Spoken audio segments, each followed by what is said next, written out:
Her family was slaughtered by corrupt police officers, but Matilda pretended to be unconcerned. Then she rang her neighbor's doorbell, but the door didn't open. The police began to suspect her, and Matilda felt extremely scared. Leon had been watching through the peephole. Although he worried about getting involved in trouble, he still put away his weapons and opened the door for Matilda, letting her into the house. At this time, the police found Matilda's photo and grew suspicious. He walked toward Leon's place. Leon immediately picked up his gun and aimed it. Luckily, Matilda turned on the TV. The police heard the sound of the animation and finally dispelled his doubts before leaving. Matilda couldn't hold back her tears anymore, so Leon told her to stay where she was and then turned around and walked into the kitchen. Suddenly a toy pig popped out. Leon used his glove to play with it and successfully made Matilda laugh. At this time, Matilda found a bullet. She opened the suitcase next to Leon, and it was actually filled with weapons. "You mean you're a hitman?"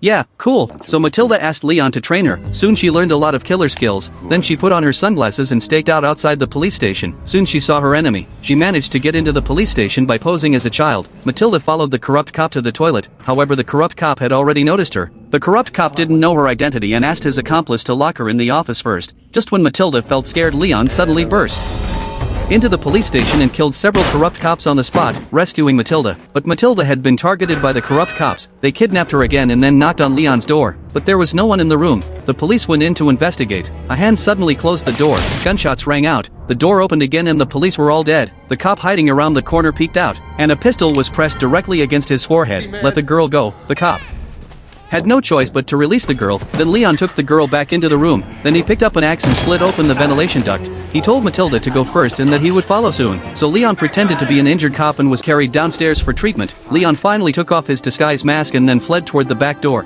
However, a corrupt cop still recognized him. Leon was hit by a bullet and fell to the ground. The corrupt cop stepped forward to check. Leon was holding something and then handed it to the corrupt cop. It was actually the pin of a grenade. Leon had bombs strapped to his body. Shit, he sacrificed himself and avenged Matilda.